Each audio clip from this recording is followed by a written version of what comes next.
Central Minnesota Sports Hub. It's the Morning Sports Desk, presented by Wadena's Pizza Ranch and FunZone Arcade. Available on Apple Podcasts, Spotify, or wherever you get your podcasts, and streaming on YouTube.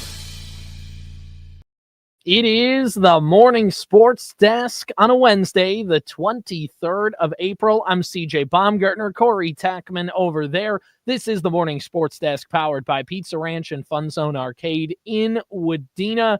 Corey, Wednesday, middle of April, we're kind of slowly churning out the kind of into the full swing of the spring sports season. Into the full swing. Park Region Conference baseball yesterday. You mentioned yesterday that you had never broadcasted from the Russ before. How was it way up top behind home plate there? Good. Yeah, it was good.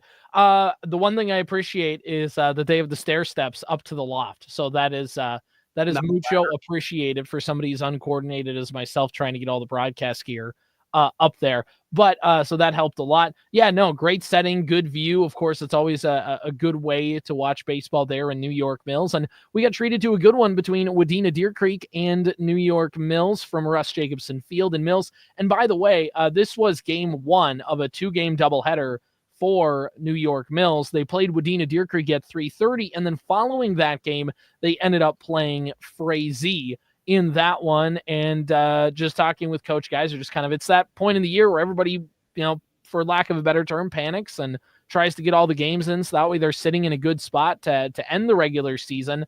Crazy to think about, Corey, but we'll be talking playoffs in like a month, which is insane. Yep. So yeah, that's kind of just how she goes. And Wadena Deer Creek and New York Mills squared off, and it was a pitcher's duel, for lack of a better term, in a way.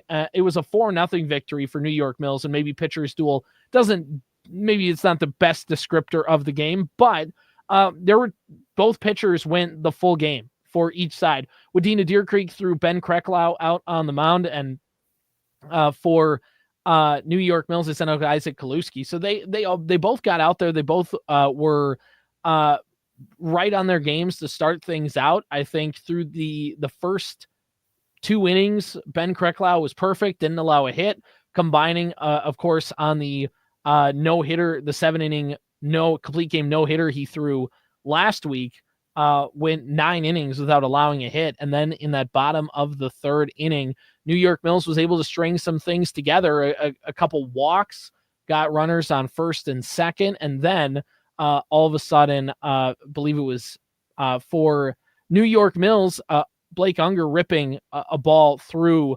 center field, and Cooper Ness tried to give it a chase and just kind of had to leap, and that ball just kind of like, it's one as a center fielder, you're like, okay, I got a read on it, and all of a sudden you're like, oh no, it's not slowing down. It's actually like building momentum as it's traveling through the outfield. He couldn't grab it. It rolled all the way to the wall.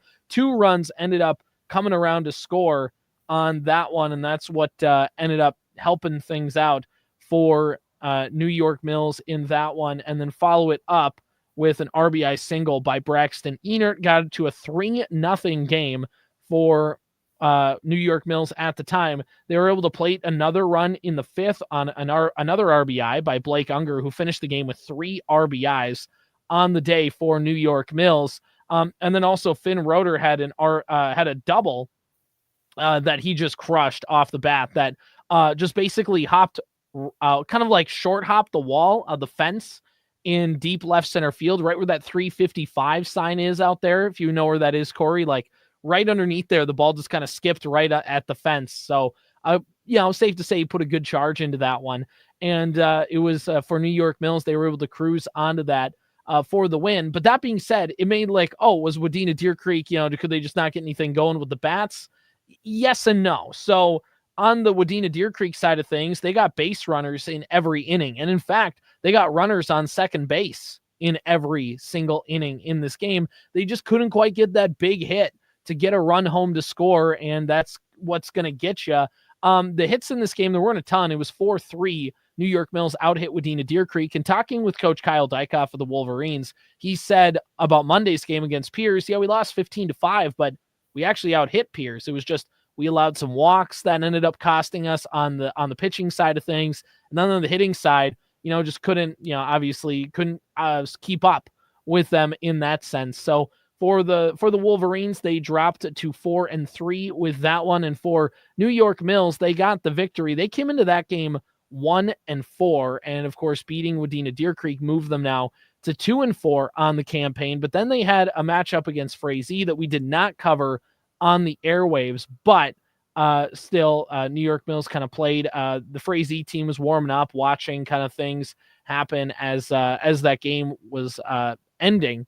And for New York Mills, they were able to get another win against Frazee immediately after, 5-2. So overall, the Eagles, who were 1-4 coming into this game, you're like, oh, geez, yeah, not the start for New York Mills. What's going on there? And then they rattle off a couple wins in a row. It's like, oh, yeah, never mind. They're going to get to where they're going to be. And talking with Coach Geiser of New York Mills, he said, we lost 4 to 5 starters last year, 4 to 5 seniors. And it's not that they, if for lack of a better term, it's not that they were lighting the world on fire. It's not that they were like, oh my gosh, this is just an irreplaceable player. But what made them irreplaceable was the fact that they were just steady. You could pencil them in a spot in the lineup. You knew what they were going to do. You knew the production you were going to get out of them. And trying to kind of mix and match, it's still a puzzle piece for New York Mills, trying to figure out their lineup and trying to figure out their team and who goes where and who does what.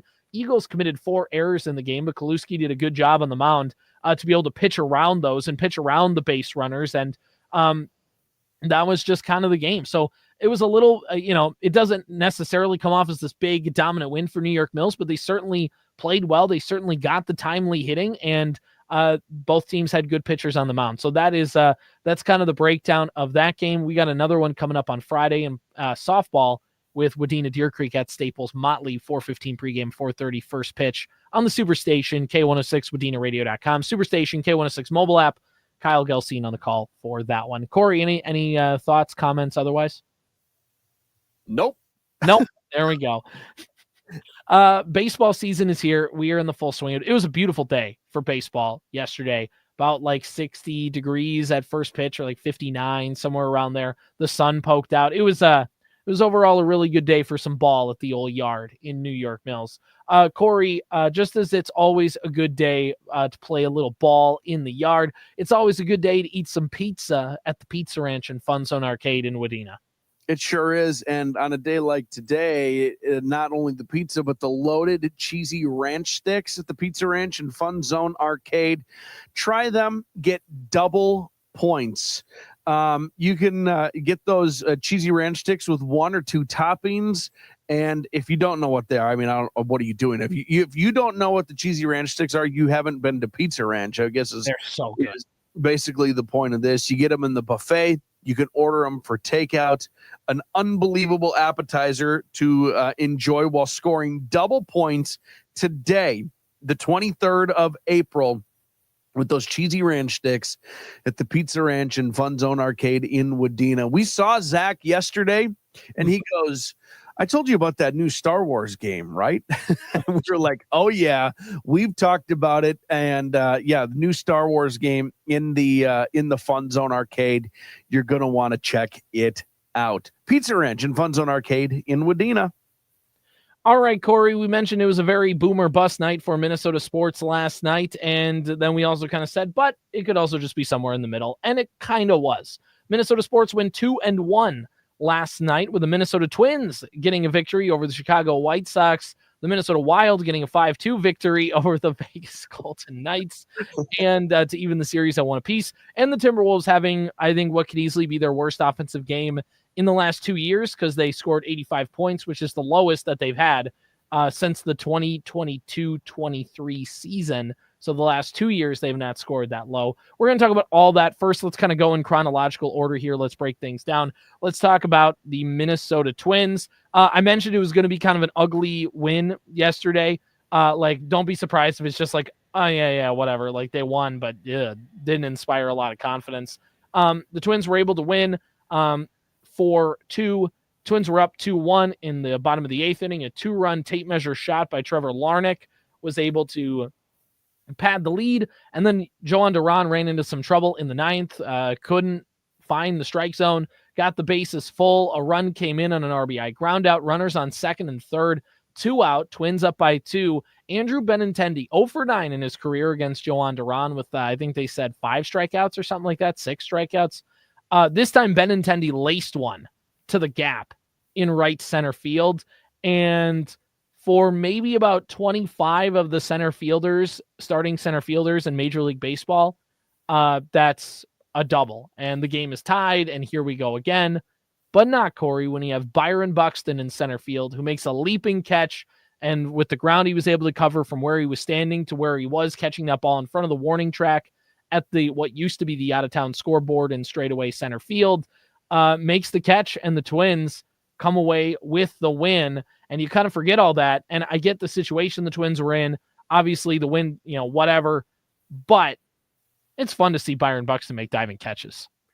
Yeah, I actually, I thought as we watched it happen, it was an unbelievable catch.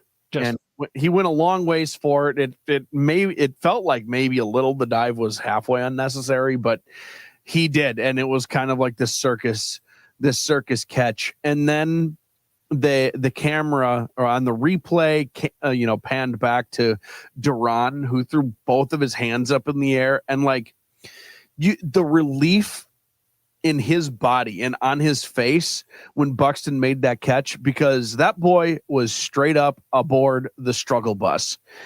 Couldn't figure it out. You asked the question last night, why is he nibbling? And I was like, I don't think he is nibbling. I think he sucks.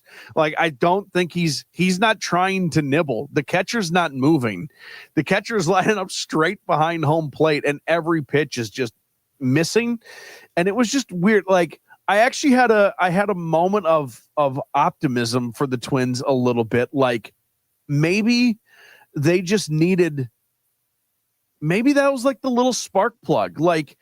This is unwinding. We can feel it. It's unraveling in front of us yet again. And oh my gosh, Benintendi put a charge into this thing. Oh crap.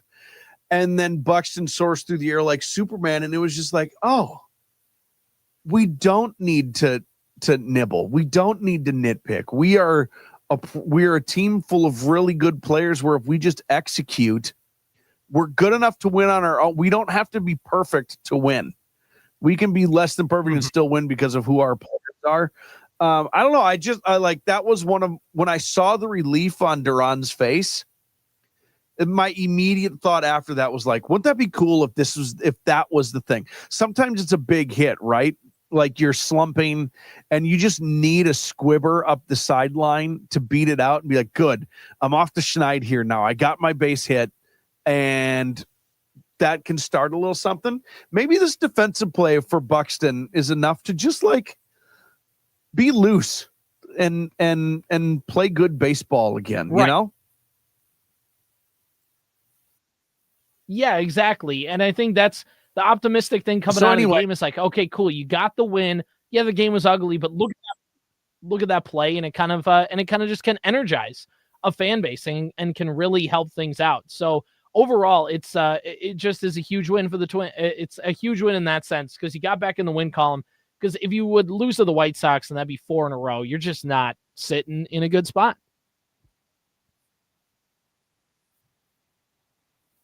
No, and they have a chance. It's not like the Twins are all of a sudden amazing. So they still have to go out and they got to win today. And you try to get a sweep against the White Sox. But it was fun to see Larnach hit the absolute bejesus out of that baseball. He hit that thing so far, absolutely crushed it. I think we're all kind of collectively at the same time falling in love with Luke Keyshaw. He's really fun. Him and Harrison Bader could be brothers. I think I made the joke last night. They could be brothers. They're definitely bros, but they could be brothers. He has been an absolute perfect spark plug for a team that's absolutely needed a spark plug. Yeah, exactly. And I think for what Luke Keyshaw does, he's just a guy that, talking a little bit about it with Zeke on Monday, he's not a guy who's going to hit, 25 plus home runs a year. He's a bat to ball prospect, but he's really, really good at it. He just finds a way to put the good part of the bat on the ball. He's got good discipline at the plate and, doesn't have the biggest arm in the field. Profiles really is kind of a second baseman long-term, but he's just a guy that's got a knack for putting the bat on the ball and getting on base. And you saw with his first career hit on Friday night in Atlanta, for that RBI single. Just kind of was able to push it over first base and get an RBI single. And yeah, like you said, he didn't have the best day at the plate, like hit wise, but he was able to draw some big walks, and he was on base when Larnach hit that bomb. That ended up being important to give the Twins a 3-run cushion in the 9th instead of a 1-run cushion. So yeah, I mean, he's a fun to watch player. And not only that, Corey, he can steal some bases. He makes some havoc on the base paths, which is really fun to see. We talked about it before, but when Byron Buxton's healthy, which you have right now, and we appreciate it in the moment because I can change it any second, but you have Byron Buxton, you have Harrison Bader, you have Deshaun Kersey Jr., you have Luke Keyshaw, you know, and maybe there's a player or two I'm forgetting here, but it feels like, hey, that's like 4 to 5 guys on this team that the Twins have right now that can steal bases pretty easily. When Willie Castro is healthy, that is going to help things out as well. Like it's just this, it feels like for the first time in a long time, the Twins finally have the personnel to be base stealers, and they're not stealing the world on fire or anything like that, but they've been bottom of the league and it wasn't close for so long, to where going from 30th to like, I think they're like 20th overall in stolen bases is noticeable. And in the base running scores that Fangraphs and Baseball Savant give out, the Twins are not dead last. They're middle of the pack to, in some cases, top 10 in baseball with the base running ability in terms of just picking up extra bases and doing some of this other stuff, not getting thrown out. It's just a little bit refreshing to see out of this team. Even if the hitting is obviously not where it needs to be at all, you can manufacture a little bit of it if you want to get the ground game going. I mean, I don't know. This is not a groundbreaking analysis, but guys who can. I understand the game of baseball is like, we're trying to hit home runs. You're trying to hit for power, and it's maybe oversimplified by saying we're trying to hit home runs. You're trying to hit doubles. You're trying to hit extra base hits. Bases possible in one swing. Exactly, and that's, you know, we understand how that is. But what happens is, if you have guys who have the ability to steal bases, it takes the pressure off of always having to hit a double. Those guys, all they have to do is hit singles, because they're going to get on second base. They're going to steal a base and get on second base, and they're going to provide pressure to the defense. The pitcher has to think about it. The catcher has to think about them. The middle infielders need to squeeze maybe a step or a step and a half in to make sure that they are where they need to be to cover. And then, so not only did they not have to just rake, they can flare one over the second baseman and just get on board. But now when you have those guys who are that fast on second base, you don't have to hit an extra base hit to score them. Byron Buxton can score on a flared single to right field from second base, because that's how fast he is. Like the reason why hitting for power and those sorts of things are important is because it gets you into scoring positions sooner. And stealing bases provides the same thing. Again, I'm not breaking any ground here with this sort of analysis, and everybody knows this. I'm saying all of that to clarify, having these guys who can run around a little bit and are willing to run around takes the pressure off the offense that has sucked. Mm-hmm. You don't have to hit home runs every time somebody's on base. You don't have to hit 3 doubles in an inning to score 2 runs.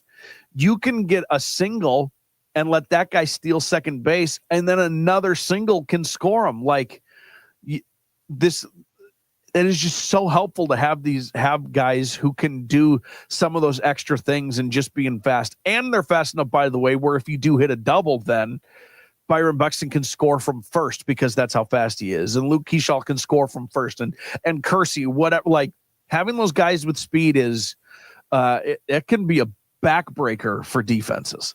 Exactly. Moving on, Twins hopefully can stack another one tonight. We'll see what happens. In injury news, Pablo Lopez is believed to make his first start since coming back off the IL this weekend. It thought maybe he could come in throughout the series against the White Sox, but it turns out they're going to go through a full turn before putting him back in. Chris Paddock is going to, I believe, start either tonight or the final game of the series, whichever way it works out. But so that is how. So Pablo Lopez expect to get him back for the Angels series, which would be a help to the Twins. moving on. Let's talk about the other good thing that happened last night. Minnesota Wild got a 5-2 victory against the Vegas Golden Knights to even the series up at 1 game apiece. And I think what we need to understand, Corey, is that we just need to have 10 o'clock puck drops more often. By the way, the game didn't even start on time. No, it doesn't because they want the whole game. It probably started at 20 after 10. Mm-hmm. Ridiculous. I don't understand what we're accomplishing with this. No, the networks want to make sure that their games are on all the time. Even though the game gets put on TBS and TNT, you can, like ESPN does it all the time. Like, hey, where this game is happening on ESPN, but go to ESPN2, that's where the game is at. Not like these mega companies have other TV networks they can put them on in the meantime. Come on. The game ended at 10:30 Pacific time. That's late. Mm-hmm. It's late. It ended at 12:30 for us. That means 1:30 on the East Coast. What are we doing? Mm-hmm. DJ, what are we doing? Now what am I doing? What is the NHL? What is the NBA doing? It's ridiculous. All to appease and for I don't know who it's there to appease. Like we have to do this because we have to. They don't want to cannibalize their own product by having multiple things on at once. But I hate to tell you, who cares? I don't care if the games are happening all at once because you know what? I'm not going to be able to stay up if we wait a half hour. Like, what are we doing? That being said, I stayed up. I did stay up, but only because the Wolves game just had me I just couldn't go to bed right away. After that, I had to watch something just to feel something good before I went to bed. But we'll get to them in a second. But for the Wild, Matt Boldy once again gets another playoff goal. That's his third this series. Kaprizov game just maybe one of the best passes that we'll see in a very long time. Giving it to Boldy on a breakaway, and it was just really cool.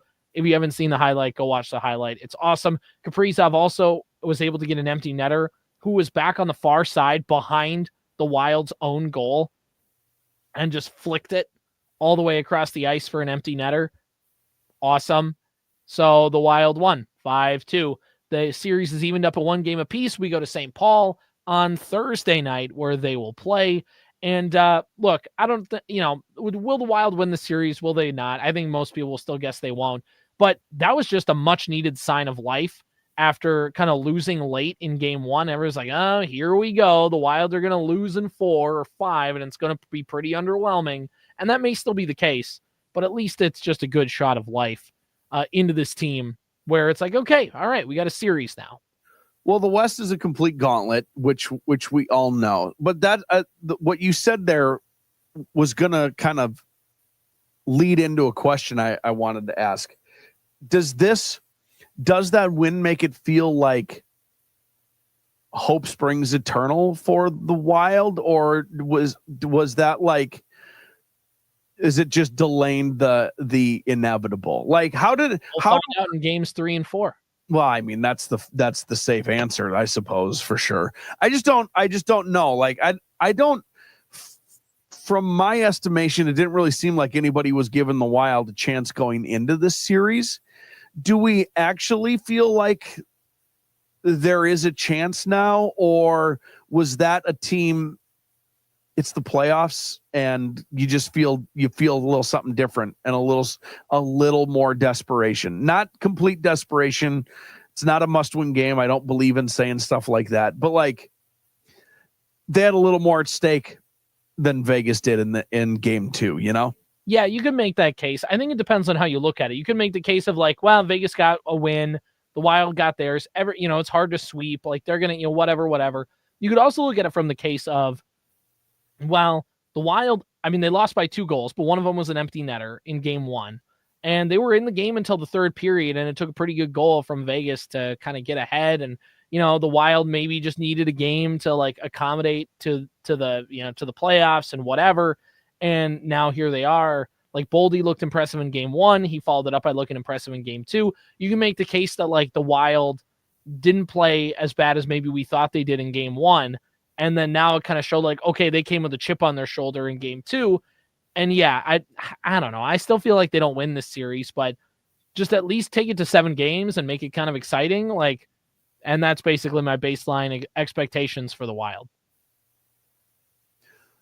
Okay, so I guess the follow-up to that, then, are you gonna are you willing to make that argument? Like, hey, maybe this is a closer series than we all thought. Like, they played them closer. I think it will be a closer series than we all thought. I think there will be that. I think the Wild won't just like die off. Because if you remember last time they played the Golden Knights in a playoff series, now granted it's a completely different team because it was like 3 years ago. It was like Kaprizov's rookie year. But like the Wild got down 3-1 against Vegas and took it to a game 7 and kind of like found a way to make it a series. Vegas just kind of has a knack for letting teams hang around in postseason series. That's kind of been there. They won the Cup a couple years ago. They won last year, whatever, it doesn't matter. They've won the Cup recently.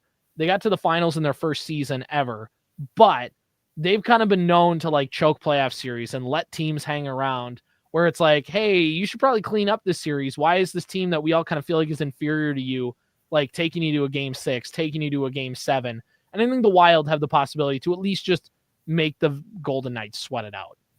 I hate that Vegas was good and is good immediately. Right. And it was kind of a fluke because if you look at Seattle, they made the playoffs last year, but that franchise is already on their 3rd head coach and they've been around for 5 seasons?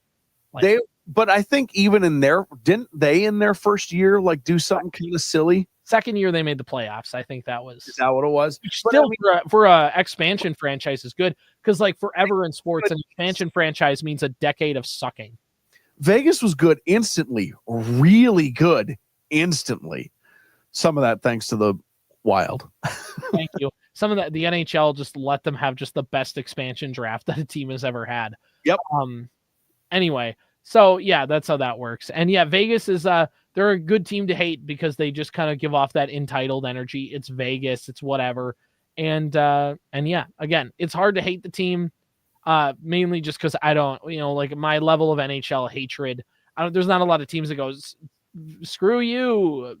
Chicago's there, Dallas is there, but that's just because of Colorado.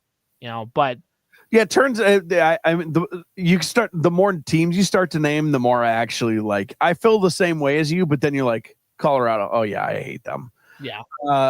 Dallas. Oh, I mean, absolutely. Why would Nashville? Yep, I hate them. Yeah. St. Louis. Oh yeah, no, I hate them. Hate them. Chicago. No, I don't like them. The more I read about them, the less I like them. I had a San Jose Sharks hat when I was little because I was in a bin and it was like $2, so I got it. But the Sharks were cool. Like I like the logo and Sharks are cool. You know what I mean? And I was a little boy, so that was neat. Also, when I was little, there was no team in Minnesota. Right. This was post North Stars, pre Wild.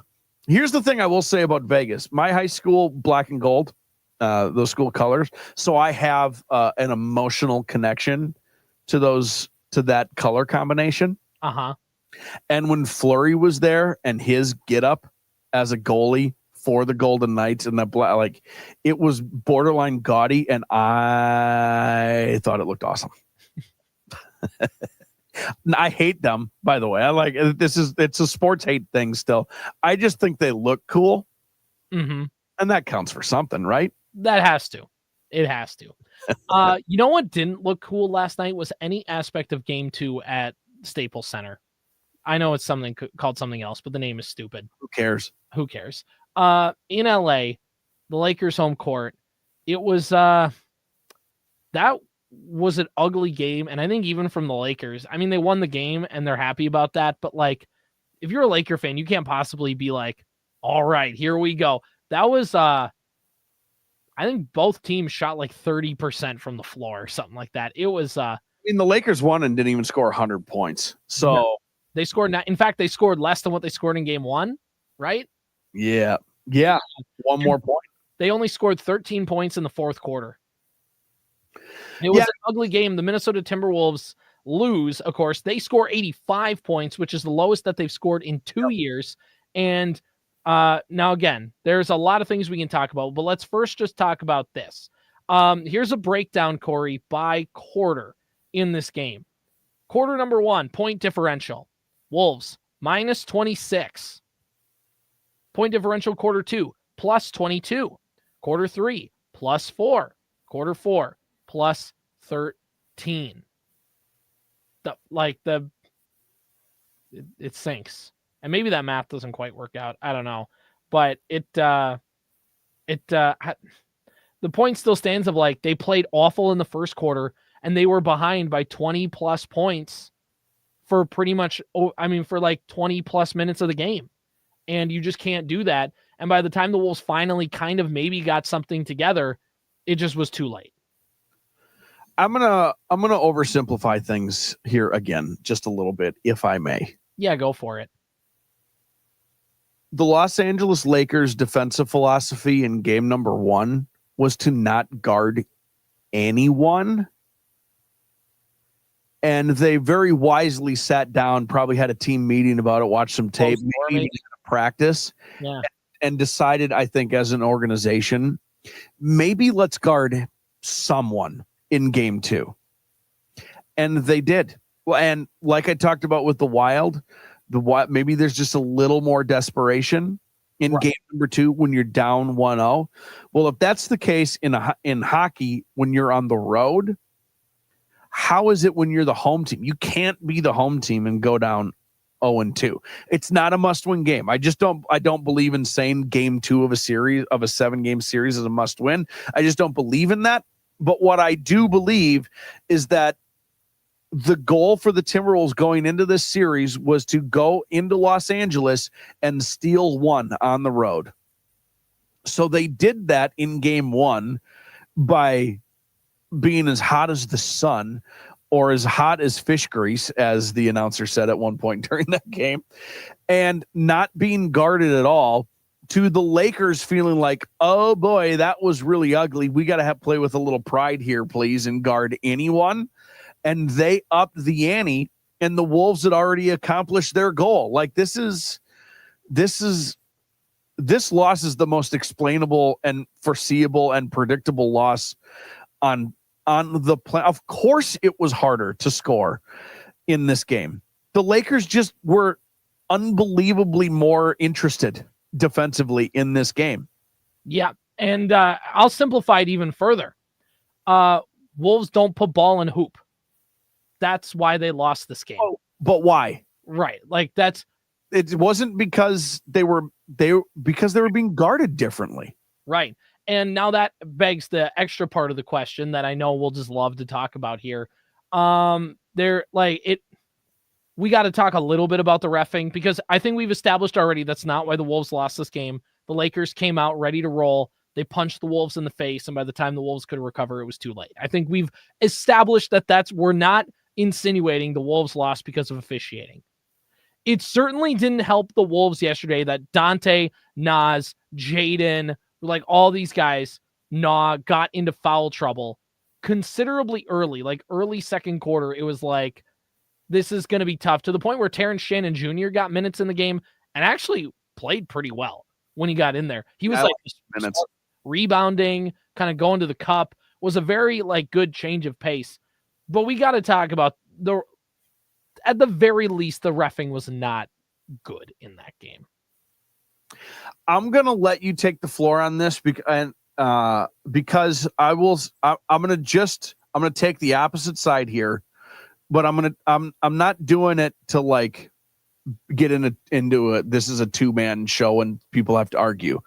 And the reason I'm taking the other side here is because no duh, dude. We've been talking about how it's not like this is not a secret. This wasn't multiple NBA media people were saying hey, Lakers are going to get a good whistle tonight. Be ready for that. Everyone is. And they were saying it before the series. And by the way, they're going to get a better whistle throughout the entire series. That's just how it works when you have superstars, and 2 of the biggest superstars on the planet. I know we love Ant. Luka and LeBron are more important to the league, are bigger superstars than Ant right now. And so that is just the other side of this. What you're gonna say, what you're gonna fill, how you're gonna fill in the blanks is going to be true. And I agree with you.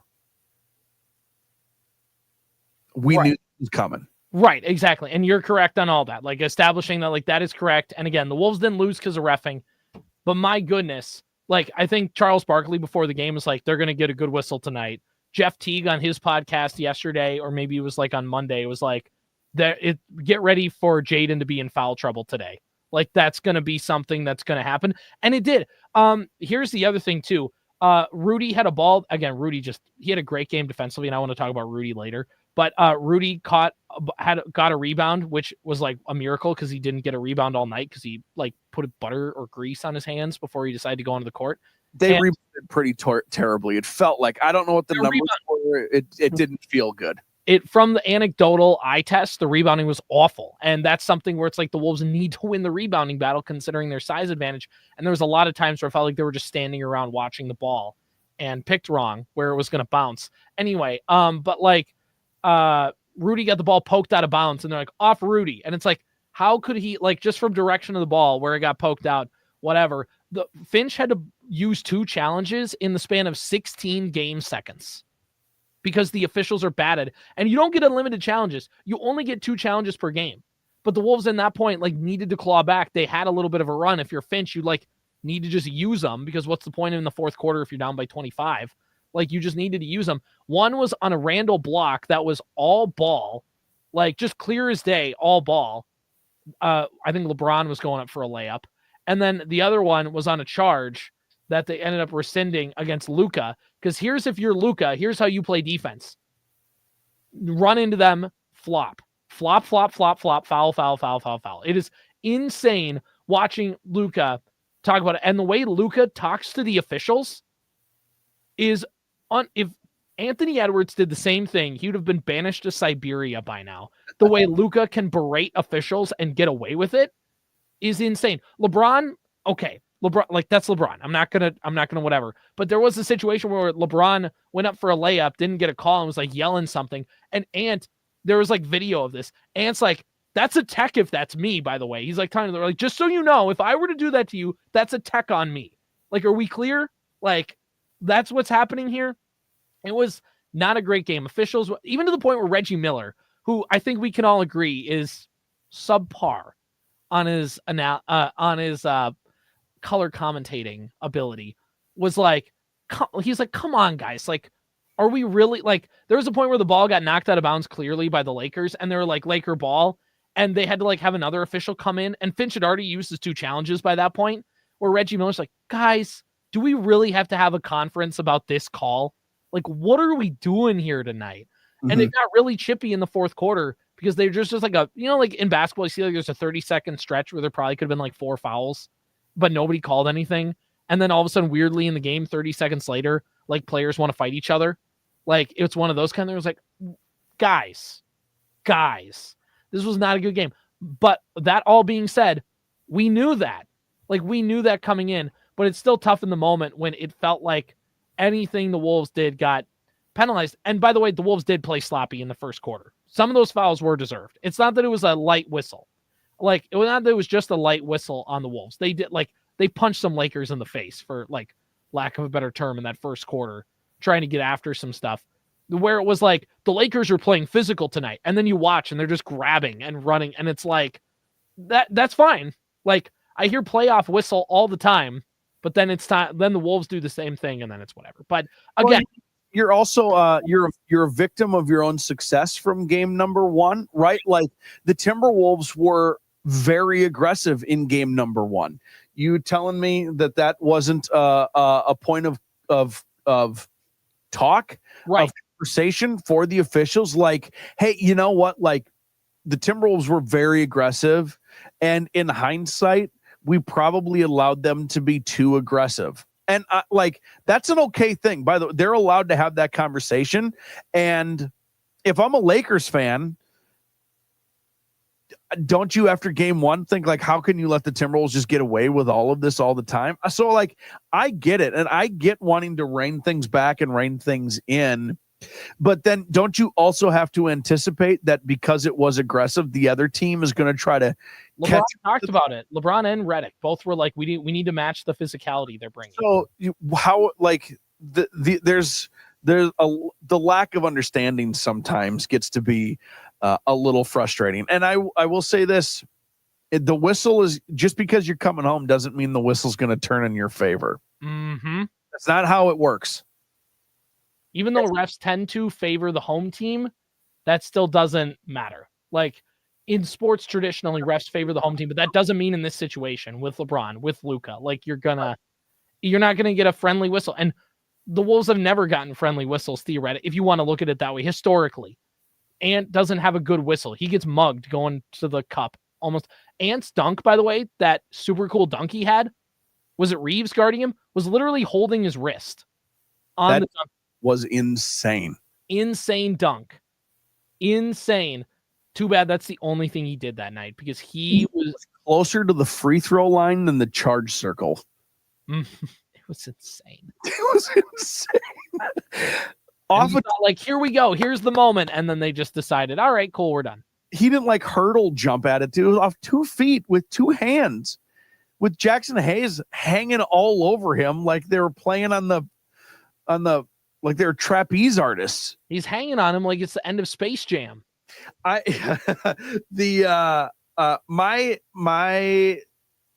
biggest takeaway from that game, CJ, was that it was there. That was, yeah.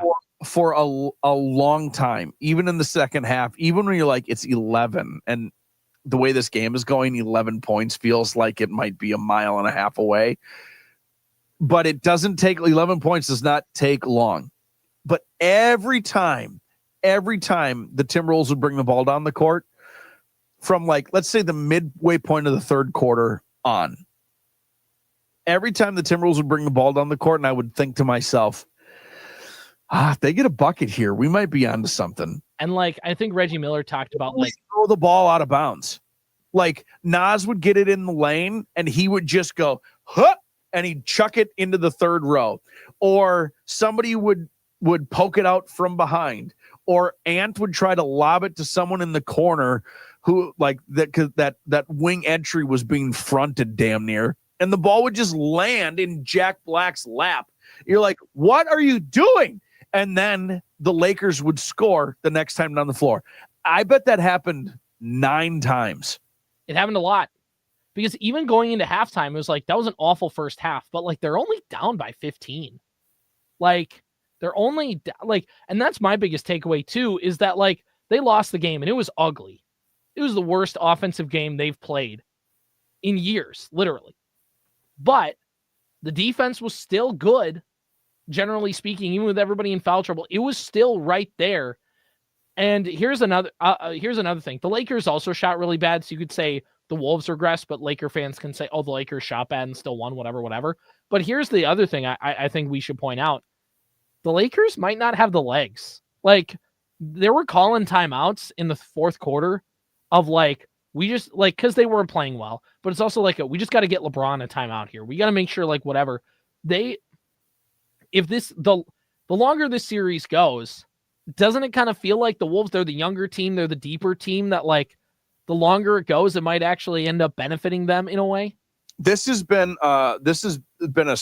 in my opinion, this is a part of the conversation of this series. Before the series even started,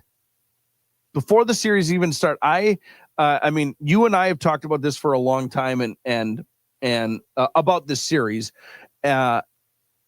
And I think we're both good at being realistic and at moments anyway. Like, we knew this wasn't, the Timberwolves are a better basketball team. Top to bottom. Yeah. They're a better basketball team than the Lakers. The Lakers have the 2 biggest stars. They have the 2 best players in the series. Yeah. I don't know though that's true, CJ.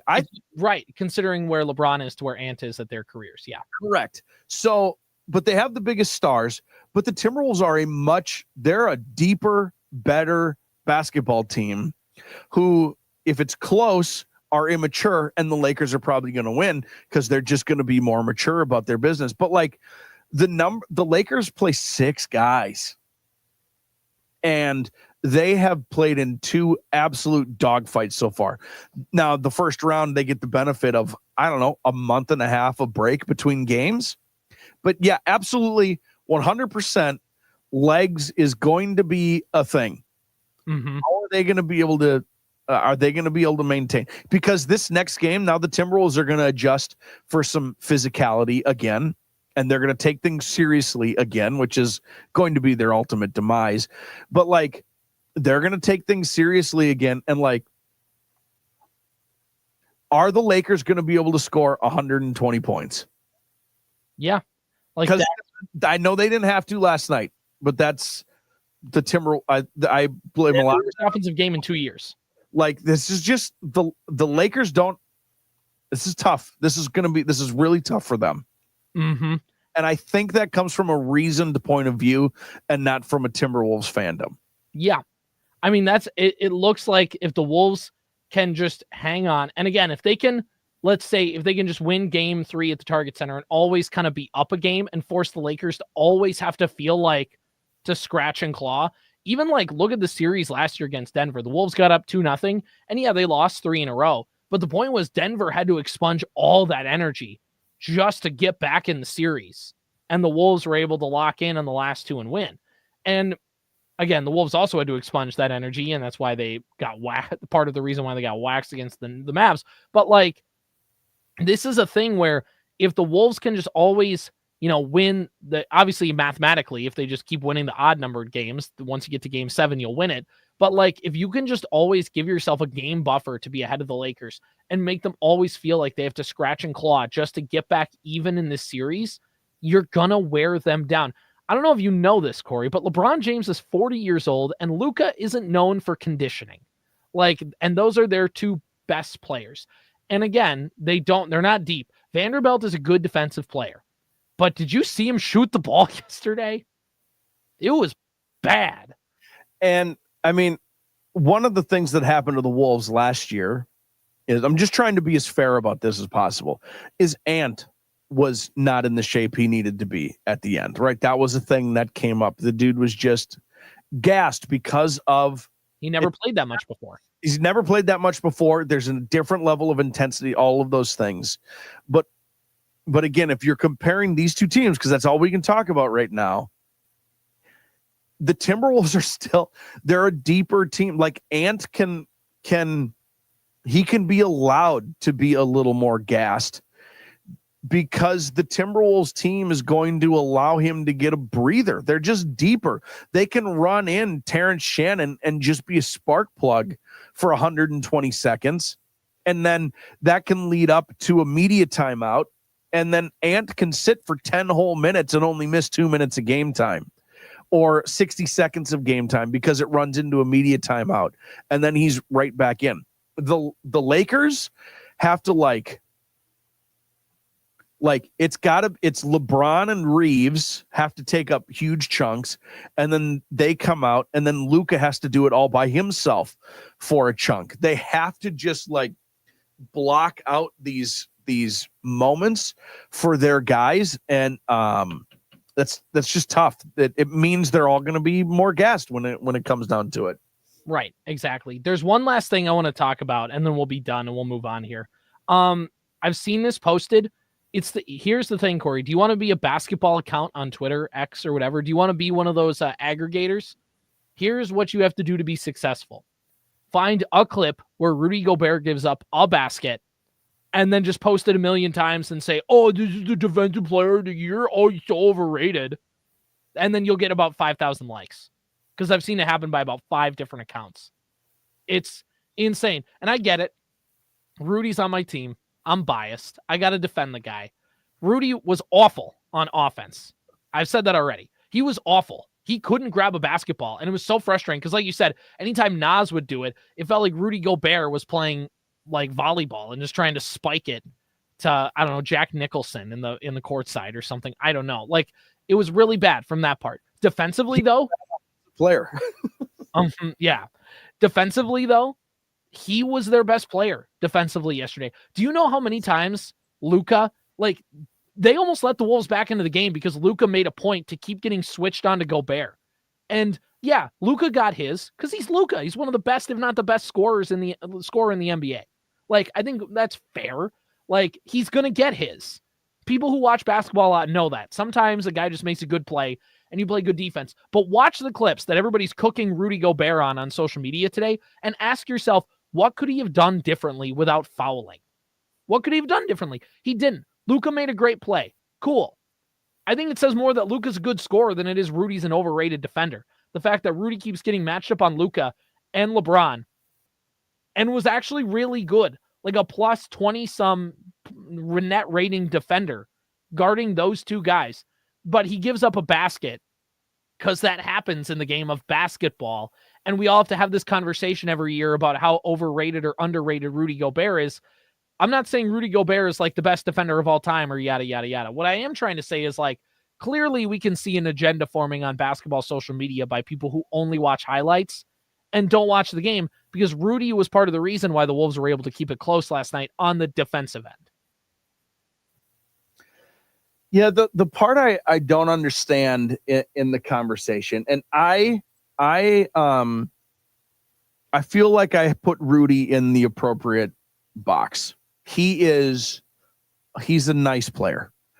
I don't think he's a great player. I think his deficiencies offensively, I understand you have to play basketball on offense and defense, but I think his offensive deficiencies are like exceptionally hurtful to a basketball team. But the part I will never understand is he's obviously a really good defender, but like, would anybody like, let's say my first grader and I were taking batting practice and I made my first grader throw me pitches. I'm gonna just destroy those pitches, right? If he can find the plate, I'm gonna crush the baseball all over the yard. That's just how it's gonna go. I'm gonna absolutely rake for however many pitches he can throw over. Does that mean that my first grader can't throw a baseball? No, because we're two different. Like, we're just in two different categories of player. Rudy Gobert is a 7'2" center who is being switched on to a 6'7" guard. I know that's the point of the offensive set, but Rudy Gobert is not supposed to guard guards.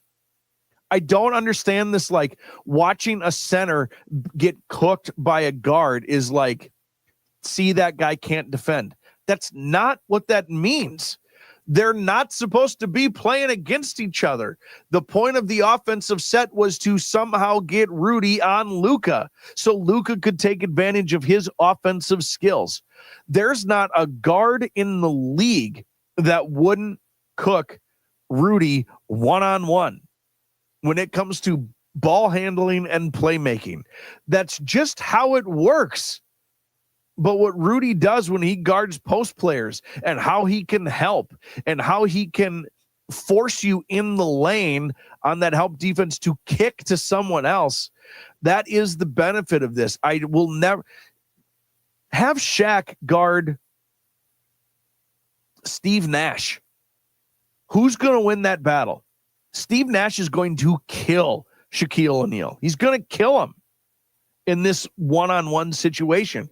The point of all of the Lakers are trying to set up that on purpose. The Wolves need to maybe do a better job of not allowing for it. But like, also Rudy's playing pretty darn good defensive basketball, and a bucket or even 6 that are scored against him is not an indication of the kind of defender he is and the sort of effort that he's putting in. It's the same thing of last year with the Luka shot over Rudy. It's like, oh, see, Rudy Gobert can't defend. One, he's defending a guard out on the perimeter, and he played great defense. He put a hand up in his face. He shot it from like 50 feet away. What better defense could he have done? Luka made an incredible shot. Good game.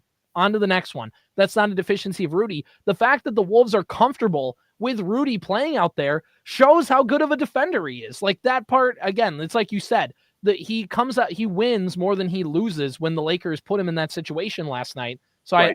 Whatever. There's so much you can do. Right? There's a shot clock. Like, you don't have time in a 24-second shot clock to like You can't have somebody come help because Luke is too good of a player and you're just going to give up dunks, right? Like, you can't have that second person. You can't fight over like, it has to be Rudy. And then you just need the help defense to be good. It's just the way the game is set up. There's just nothing else that the Timberwolves can do. And Rudy does probably better than anyone else in the league for that position, guarding those sorts of plays. Right. Like, I mean, with the probable exception of Wemby. Yeah. Who also is just, Wemby. Who's just like a total, there's a reason they call him the alien. But like, think about any other.